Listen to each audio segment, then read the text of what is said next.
evening, guys. It's already Friday. Happy weekend, everyone. Ayan. Buti pa dyan sa Pinas yung mga gagala ngayong Biyernes. Tayo, galing nagsundo. Pauwi na kami ng alaga kong isa. Mamaya babalik ulit ako. Sunduin ko naman yung kambal niya. So, ayan, guys. Habang naglalakad tayo, guys, kwentuhan ulit tayo. Update ko kayo, guys, tungkol dun sa isang katulong na wala pang 3 months dito. Yung nakwento ko sa inyo nung Monday. Yung katabi lang dito sa amin building.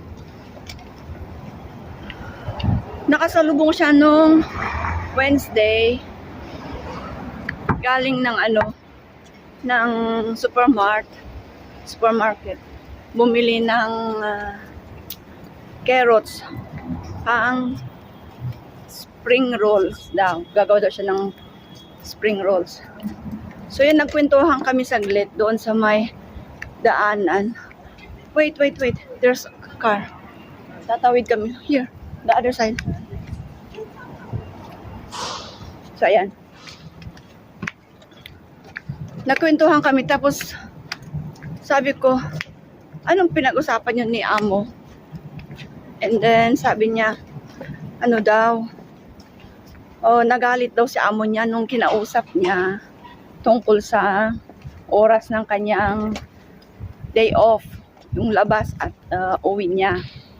Nagalit daw si Amo niya, tapos sabi ni Amo niya, saan daw niya nalaman yung ganong rules daw ng Hong Kong, na ganon ang rules ng holiday ng mga katulong. So sabi niya, nasa kontrata. Buti naalala niya, sabi ko, nasa kontrata kasi yun, na dapat 24 hours ang holiday ng mga katulong dito sa Hong Kong. So yun, sabi niya, bababa na lang daw siya. Pagkatapos ng 3 months, mag 1 month notice siya, tapos bababa. Sabi na Amo niya, okay, mag-antay ka na lang ng kapalit mo. So yun, nag-usap naman daw sila na mag-antay daw siya ng kapalit niya. So maybe 3 to 4 months siya mag-aantay. Kung galing Pinas pa yung katulong na kukunin niya Amo niya. So sabi ko, magtiyaga ka na lang muna. Mga 3 months makakahanap ka din. Pero habang nag-antay ka, maghanap-hanap ka na rin ng ibang amo. Yan. Pero sabi ko sa kanya, uuwi siya ng Pilipinas, mag-exit. Doon siya mag-antay ng kanyang bagong visa. Pero baka sakaling mas maganda yung kanyang mahanap na amo ngayon.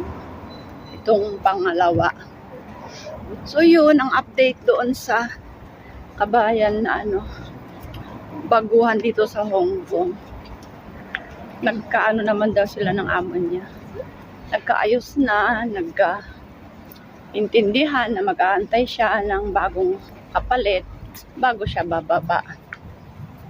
So, di ba? Lahat na pag-uusapan pag nakikisama ang katulong ay yung amo. Here. Saglit lang tatawid kami, guys.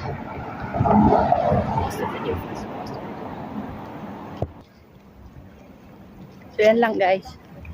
Ang ating short video update tungkol doon sa ating kabayan. So ayan, hanggang dito na lang, guys, ang ating video.